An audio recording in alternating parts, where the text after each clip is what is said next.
वृषभे स्वाति नक्षत्रे चतुर्दश्यां शुभे दिने సంధ్యాకాలేన సంయుక్తే స్తంభోద్భవం నృకేసరి. అంటే నృసింహ జయంతి వైశాఖ శుద్ధ చతుర్దశి నాడు జరుపుకుంటారు. ఈరోజు సాయంకాలం నరసింహమూర్తి హిరణ్యకశిపుణ్ణి వధించడానికి అతని ఆస్థాన మండప స్తంభం నుండి ఉద్భవించాడు. వైశాఖ శుక్లపక్షేతు చతుర్దశ్యం సమాచరేత్ మజ్జన్మ సంభవం పుణ్యం వ్రతం పాప ప్రనాశనం అనే నరసింహస్వామి ప్రహ్లాదునితో పేర్కొన్నట్లుగా నరసింహ పురాణంలో ఉంటుంది. శ్రీ నరసింహస్వామి భక్తులు సాంప్రదాయానుసారంగా త్రయోదశి నాడు అంటే చతుర్దశి ముందు రోజు నాటి రాత్రి ఉపవాసం ఉండి, చతుర్దశి నాడు కూడా ఉపవాసం ఉండి ప్రదోషకాలమున నృసింహస్వామి విగ్రహమును పూజిస్తారు. స్తంభంలో జన్మించాడు కనుక భవంతి స్తంభమునకు గంధ పుష్పాక్షతలతో అలంకరించి పూజిస్తారు. రాత్రి జాగరణం చేసి స్వర్ణసింహ విగ్రహమును దానమిచ్చి మరునాడు పారణ చేస్తారు. వైశాఖము గ్రీష్మము కనుక వడపప్పు పానకము ప్రసాదంగా పెడతారు. ఇక నృసింహ పురాణ కథ విషయానికి వస్తే, అవంతి నగరంలో సుశర్మ అను వేదాంగ పారాయణుడైన బ్రాహ్మణుడు ఉండేవాడు. అతని భార్య సుశీల మంచి ఉత్తమురాలు. వారికి 5 కుమారులు కలిగారు. వారిలో కనిష్ఠుడు వాసుదేవుడు. వేశ్యాలోలుడై చేయరాని పనులు చేస్తుండేవాడు. ఇట్లుండగా ఒకరోజు వాసుదేవుడికి వేశ్యకు కలహం సంభవించింది. దాని మూలంగా వాసుదేవుడు ఆ రాత్రి భుజించలేదు. ఆనాడు నృసింహ జయంతి. వేశ్య లేనందువలన ఆ రాత్రి వాసుదేవుడు జాగరణ కూడా చేశాడు. వేశ్య కూడా ఉపవాసం జాగరణ చేసింది. అజ్ఞాతముగా ఇట్లు వ్రతం ఆచరించుట వలన వీరిద్దరూ ముక్తులై ఉత్తమ గతులు పొందారు. ఇక నరసింహావతార విషయానికి వస్తే, మానవ పరిణామ క్రమంలో అసంపూర్ణమైన అంటే సగభాగం మానవాకారం, సగం సింహ ఆకారం మానవ రూపంతో కనిపించే మొట్టమొదటి అవతారమే నరసింహావతారం. ఈ అవతారానికి ముందు మత్స్య, కూర్మ, వరాహ అవతారాలు ఉన్నాయి. అవి జంతు సంబంధమైనవి. విజ్ఞాన శాస్త్రం ప్రకారం కూడా వెన్నెముక నిటారుగా ఉన్న అవతారాల్లో మొట్టమొదటిది నరసింహావతారమే. మానవావిర్భావం మొదట మత్స్య రూపం నుండి ఆవిర్భవించిందనే సిద్ధాంతానికి దశావతారాల్లో కనిపించే క్రమము, పరిణామము నిదర్శనాలుగా నిలుస్తాయి. నరసింహావతారంలో 2 భిన్న పార్శ్వాలు కనిపిస్తాయి. నృసింహుడు హిరణ్యకశిపుని పాలిట ఉగ్రుడై కనిపిస్తే, అదే రూపం ప్రహ్లాదునిపై దయారసాన్ని కురిపించింది. హిరణ్యకశిపుడు భయభ్రాంతుడైన అదే రూపాన్ని దర్శించిన ప్రహ్లాదుడు భక్తి రసాంబుదిలో ఓలలాడాడు.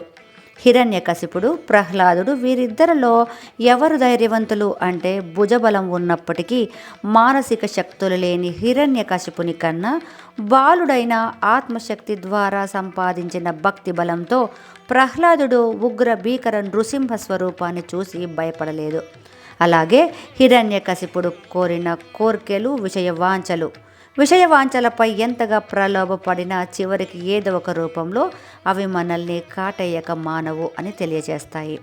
సాంప్రదాయంలో నరసింహస్వామి విజయాన్ని అందించే వేల్పుగా ఖ్యాతి వహించాడు. రాజ్యలక్ష్మి సమేతుడై శత్రుభయంకరుడై ఆర్తుల ఆర్తిని పోగొట్టే ఆర్తత్రాణపరాయణుడు. నియమపూర్వకమైన సాధనల ద్వారా యౌగిక స్తంభాన్ని ఛేదిస్తే మాత్రమే మన హృదయంలో ఆవిర్భవించే విజ్ఞాన స్వరూపుడు. అహంకారంతో, ప్రలోభాలతో శరీరాకృతిలో మనల్ని పీడించే భవబాధలను వివేకమనే నఖాగ్రాలతో చీల్చి ఉపశమనంపజేసే వాత్సల్య స్వరూపుడు. అందుకే ఆదిశంకరాచార్యులు స్వామివారిని ఇలా స్తుతించారు.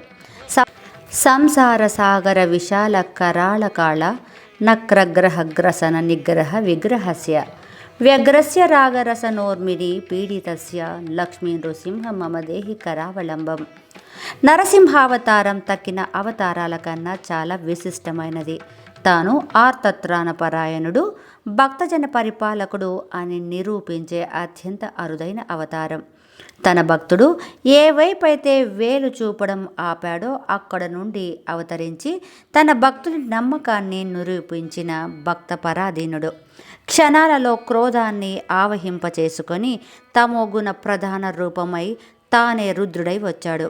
శ్రీహరి నరసింహస్వామి అయి అర్ధ మానవ అర్ధ సింహ రూపంలో అత్యంత అరుదైన రూపముగా ఉంటాడు. ప్రదోషకాలంలో శివునికి ఎలా పూజలు జరుగుతాయో అలాగే నరసింహస్వామికి కూడా జరుగుతాయి. శివుడే విష్ణువు అని నిరూపించే మరొక లీల ఇది. అటువంటి నృసింహ ఉపాసన చేసి భవసాగరాలు దాటిన మహనీయులు ఎందరో. ఆదిశంకరులు పలుమార్లు నృసింహ స్మరణ మాత్రం చేత కాపాడబడ్డాడు. ఆయన పరకాయ ప్రవేశం చేసి తిరిగి తన శరీరంలో వెళ్ళబోవు సమయంలో ఆ రాజభటులు ఆ శరీరానికి నిప్పు పెట్టి ఆహుతి చెయ్యబోగా కరావలంబ స్తోత్రం చేసి కాపాడబడ్డాడు.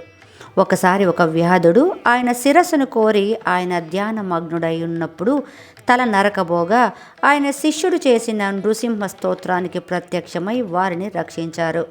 కాశ్మీరంలో ఆయన మీద విషప్రయోగం చెయ్యగా దాన్ని విరిచి మరొకసారి కాపాడాడు నరసింహస్వామి. ఇలా కోరిన వెంటనే రక్షించిన స్వామి నరసింహుడు. మనకు తెలిసిన ఎందరో భక్తాగ్రేసులు అంటే అన్నమయ్య, తరిగొండ వెంగమాంబ, కైవార తాతయ్య ఇలా ఎందరో ముందుగా నృసింహ ఉపాసకులై తద్వారా వెంకటేశుని సన్నిధి చేరి కైవల్యం పొందారు. అన్నమయ్య ఆయన రాసిన 32,000 సంకీర్తనలలో వెంకటేశుని తర్వాత అంత ఆర్ద్రంగా రాసిన కీర్తనలు నృసింహునిపైనే. అసలు ఇంత అభేద్యం వారికి ఎలా నిరూపించారో మనం శ్రీనివాసుని కళ్యాణ ఘట్టాన్ని నెమరు వేసుకుంటే అర్థమవుతుంది. శ్రీనివాసుడు దేవతలను అందరినీ ఆయన కళ్యాణానికి పిలిచి వారందరికీ తగిన ఏర్పాట్లు చేయడానికి కుబేరుని దగ్గర అప్పు తీసుకున్న విషయం తెలిసిందే. దానికి సాక్ష్యంగా చతుర్ముఖుడు రుద్రుడు అశ్వత్థ వృక్షం సాక్షిగా రుణం తీసుకుంటాడు. ఒక్కొక్క తీర్థ సరోవరాలలో వంటలు వండబడ్డాయి. బ్రహ్మదేవుడు ముందుగా దేవునికి నివేదన చెయ్యకుండా మిగిలిన వారికి ఎలా వడ్డించేది అని అడుగుతాడు శ్రీనివాసుని. కనుక ముందు నీవు ఆరగింపమని ప్రార్థిస్తాడు. నా ఇంటి శుభకార్యానికి వచ్చిన వీరంతా అతిథులు కావున వారికి భోజనం పెట్టకుండా నేను భుజించడం ధర్మ విరుద్ధం అంటాడు శ్రీనివాసుడు. కానీ నివేదన చెయ్యని భోజనం దేవతలు, ముని, ఋషులు, బ్రాహ్మణులు తినరే ఎలా అని బ్రహ్మ వ్యాకులపడగా శ్రీనివాసుడు ఇలా అన్నాడు: నేను మరొక రూపంలో నరసింహునిగా అహోబిలంలో ఉన్నాను కనుక ముందు అక్కడ నివేదన చేయమని చెబుతాడు శ్రీనివాసుడు. ఆ తరువాతే అందరికీ ఆ నైవేద్యం వడ్డించబడింది. అందుకే తిరుమలలో కూడా యోగముద్రలో ఉన్న యోగ నృసింహుడు ఆ గుడి ప్రాంగణంలో స్వామికి అభేదంగా ఉంటారు. యోగులు ఆ యోగ నృసింహుని ముందు కూర్చుని ధ్యానిస్తే ఆనంద నిలయంలో ఉన్న ప్రత్యక్ష శ్రీనివాసుని దర్శనం అవుతుందని పెద్దలు చెబుతారు.